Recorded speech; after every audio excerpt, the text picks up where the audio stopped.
안녕하세요. 작은회사 사장님입니다. 제가 법인을 설립한 지도 4년이 지났어요. 처음에 법인 설립할 때 되게 설렜거든요. 뭔가 진짜 사업가가 된 것 같고 제 이름 앞에 대표라는 직함이 붙는 것도 참 좋았습니다. 그런데 막상 운영을 해보니까 몇 가지 후회되는 점들이 있더라고요. 오늘은 법인 설립을 고민하시는 분들에게 되게 도움이 될 영상입니다. 법인을 설립하고 후회하는 5가지에 대해서 말씀드리겠습니다. 법인 만들기 전에는 몰랐어요. 법인 계좌 만드는 것 자체가 일이라는 걸요. 개인 사업자 때는 그냥 내 통장 쓰면 되거든요. 매출이 들어와도 내 통장으로 나가면 되고, 비용도 내 통장으로 이체를 하면 되고. 그런데 법인은 달라요. 당연히 법인 명의 통장을 따로 만들어야 하고, 법인카드도 따로 발급을 받아야겠죠. 법인 인감부터 주주 명부까지 내야 할 서류들이 한 뭉탱입니다. 그리고 만약 법인으로 사업체를 여러 개 운영하고 있다면 본점 말고 지점이 있잖아요. 그럼 사업자가 여러 개예요. 통장은 사업자별로 각각 신청이 됩니다. 한 번에 되는 건 아니에요.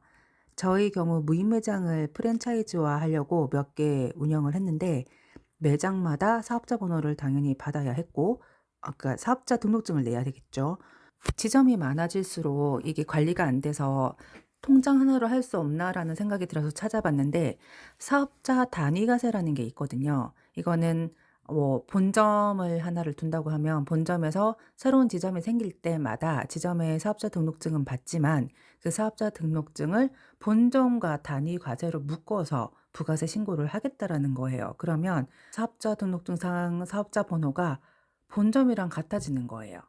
그래서 여러 개 사업장이 있으면 그 부가세를 한꺼번에 신고할 때 이 사업자 번호 하나로 본점 거 하나로 이제 신고를 하게 되는 건데 이게 또 편하되 단점이 뭐냐면 예를 들어 제가 안양에 본점이 있고 수원에 지점을 냈잖아요. 사업자 단위과세를 묶어서 번호는 수원에 있는 지점의 사업자 번호가 본점의 번호랑 일치할 수밖에 없어요. 수원에 있는 수원페이를 쓰려고 하잖아요. 그럼 내 매장에는 수원페이 신청이 안 돼요. 왜냐하면 사업자가 본점 안양으로 되어 있거든요. 요런 단점이 좀 있었습니다. 그리고 이것도 참 불편했는데 법인 통장을 이체할 때마다 OPT 번호를 입력해야 돼요. 저희 개인 같은 경우는 간편 인증 이런 걸로 해서 소액은 그냥 이체가 잘 되잖아요. 뭐 간편 결제, 생체 인증 이런 거 많잖아요. 그런데 제가 쓰는 기업은행은 그게 안 돼요. 소액을 이체해도 OPT를 매번 꺼내서 입력을 해야 되더라고요. 처음에 이거 별거 아닌 것 같은데 이 사업을 하다 보면 돈을 왔다 갔다 할 일이 좀 많잖아요. 이거 매일 하다 보면 은근히 귀찮더라고요. 그리고 이게 조금 진짜 불편한 게 하나 있는데 지갑에 법인카드, 개인카드 다 들고 다니잖아요. 그 밥 먹다 보면은 개인 거 법인 걸로도 쓰고 법인 거 개인 걸로도 쓰고 좀 그래요. 그때그때 판단을 좀 해요. 처음에 이제 귀찮아서 법인카드로 우리 소위 말하는 법카 좋아하잖아요. 그런 거 이제 긁었다가 세무사님한테 연락이 와요. "사장님 이거 개인 지출인데 법인카드로 긁으셨네요. 가지급금으로 잡힐 거예요." 이런 얘기 몇 번 듣다 보면 기분이 안 좋아요. 법인카드를 법인 업무 용도로만 쓰는 이 습관을 들이는 게 생각보다 시간이 걸렸어요. 오위랑 연결되는 얘긴데요. 법인 통장에는 돈이 있어요. 그런데 그게 내 돈은 아니에요. 법인 돈은 법인 돈이고 내가 쓸 수 있는 돈은 법인에서 받은 급여예요. 개인 사업자는 매출 일어나면 카드 결제된 대금이 벤사 통해서 제 그 개인 통장으로 막 들어오잖아요. 자유롭게 쓰고 좋아요. 법인은 좀 다르더라고요. 통장에 돈이 쌓여 있어도 내 맘대로 인출하면 세무사님한테 바로 연락이 와요. 장사든 사업이든 하다 보면 개인적으로 급하게 돈이 필요한 순간이 생기거든요. 누구나 그런 상황은 와요. 개인 사업자는 그냥 통장에 잔고 있으면 바로 빼면 그만인데 법인은 이게 법인 업무에 사용되는 거야 하고 그 증빙이 있어야 되니까 이 상황에서 자꾸 꼼수를 쓰려는 마음이 생기거든요. 아, 이 정도는 괜찮겠지? 나중에 살짝 갚으면 되겠지? 이런 생각들이요. 그런데 그거 다 가지급금으로 잡혀요. 나중에 연말에 세무처리 골치 아파지고 세무사님한테 지적받고 법인 대표라고 하면 돈을 좀 자유롭게 쓸 수 있을 것 같은데 현실은 좀 그렇지 않더라고요. 개인 사업자 때보다 훨씬 제약이 많아요. 그러니까 이 답답함 법인 만들기 전에 한번 각오를 하셔야 할 겁니다.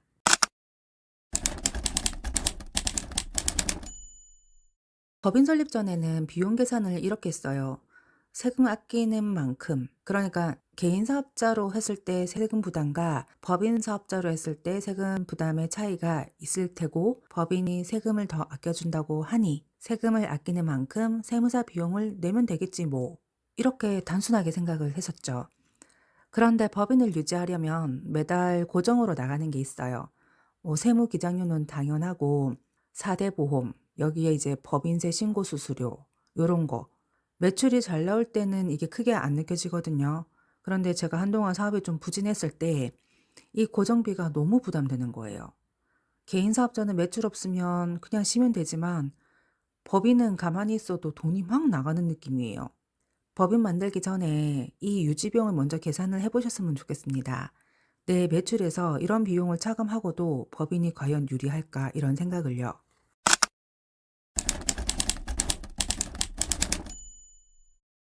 개인 사업자 때 세금은 상대적으로 단순했어요. 뭐 단순 경비율을 할 때도 있고 어쨌든 부가세가 1 년에 2번, 종합소득세 1번 요게 끝이잖아요. 근데 법인은 좀 다릅니다. 부가세는 똑같이 있어요. 법인세도 개인으로 따지면 종합소득세니까 법인세 신고도 있지만 그 서식이 되게 많아요. 연말 결산하는 여러 가지 장부 마감이라고 하죠. 그런 것들이 좀 많더라고요. 대표가 급여를 받으면 매달 원전 징수를 신고해야 하고 거기다 주주총회 의사록 같은 거 있으면 서류도 다 챙겨놔야 하고 주주가 바뀌면 주주 명부도 세무서에 다시 신고를 해야 되고요. 개인 사업자는 그런 게 없잖아요. 여러 가지 비용들 이거 다 비용이에요. 신고 하나 할 때마다 수수료가 붙는 느낌이에요. 어쨌든 다 이런 '세무사한테 다 맡기면 되지 뭐.' 이렇게 생각할 수 있는데 맡겨도 내가 기본 구조는 알아야 되거든요. 세무사님이 뭘 하시는지. 그걸 이해를 못하면 이상한 일이 생겨도 내가 대응을 할 수가 없어요. 그 세무사님께서 이것을 뭐 "선급 비용으로 처리한다." 이런 말씀을 들었을 때 "아 그거 내가 미리 준 돈이 아니에요."라고 설명할 수 있어야 되거든요. 그리고 법인은 부가세를 사실상 1 년에 4번 하는 거예요. 중간에 신고는 2 번이지만 중간정산처럼 작년 매출 기준으로 해서 세무서에서 부가세 종이를 중간 납부해라고 그리고 그 기말에 실제 신고할 때 기납부세액으로 차감을 하긴 하지만 어쨌든 부가세를 나눠내는 형식이라서 4번 내기는 합니다. 이게 어떻게 보면 가장 큰 후회 요인일 거예요. 제가 이제 공무원이었었잖아요. 공무원은 겸직이 금지가 되어 있고 근데 저는 퇴사를 준비하고 있었고 사업을 해 보고 싶은 마음이 있었죠. 이런저런 아이템 테스트도 해 보고 싶었고 그래서 저는 법인을 선택을 했어요. 겸직을 금지하는 회사의 감시를 피해서 무보수 대표로 해서 사업을 이런저런 경험을 해 봤던 건 거죠. 그러니까 이런 경우처럼 명의가 필요한 특수한 상황이라면 법인이 도구가 될 수 있는데 대개는 그런 이유가 아니거든요. 법인이 어느 정도 매출이 받쳐주면 그때 만드는 게 맞아요. 보통 개인 사업자가 연매출 2억 이상이 됐을 때 법인 전환을 고려해라라고 하거든요. 매출이 충분하지 않은 상태에서 법인을 유지하는 건 비용 대비 효율이 안 나와요. 제가 지금 운영하는 매장이 하나 있는데 솔직히 잘 안 될 때 제 직장 다닐 때 급여 가져가는 수준으로 돌아가고 있어요. 이 상황에서 법인 유지비까지 다 감당을 하면 돈이 너무 쪼그라드는 거예요. 물론 매출이 많아서 내가 더 벌어가는 날도 있지만 어쨌든 그것도 급여의 기준에서 가져가는 수준이에요. 법인이 나쁜 게 아니고 지금 내 상황이 법인이 필요한 시점인가를 먼저 따져봐야 했어요. 이게 가장 큰 후회예요. 오늘 드린 얘기 법인을 하지 말라는 말씀이 아니에요. 법인이 필요한 경우가 분명히 있습니다. 저 같은 경우는 회사를 다니면서 사업을 테스트해보고 싶었기 때문에 법인이라는 이름을 빌렸던 거고요. 그리고 매출이 일정 이상 수준이 올라가면 세부담이 확 크게 다가와요. 그럴 땐 법인이 필요하겠죠. 또 공동사업을 한다거나 큰 투자 유치를 받을 때는 분명히 필요합니다. 하지만 막연히 법인이 절세에 좋다더라, 법인이 더 훨씬 좋다더라 이런 얘기만 듣고 하신다고 하면은 한 번쯤 고려를 해보시면 좋겠습니다. 저도 아직 법인을 운영하면서 많이 배우는 중입니다. 이 채널에서는 제가 겪은 일들을 앞으로도 많이 공유하겠습니다. 구독과 좋아요 부탁드려요. 감사합니다.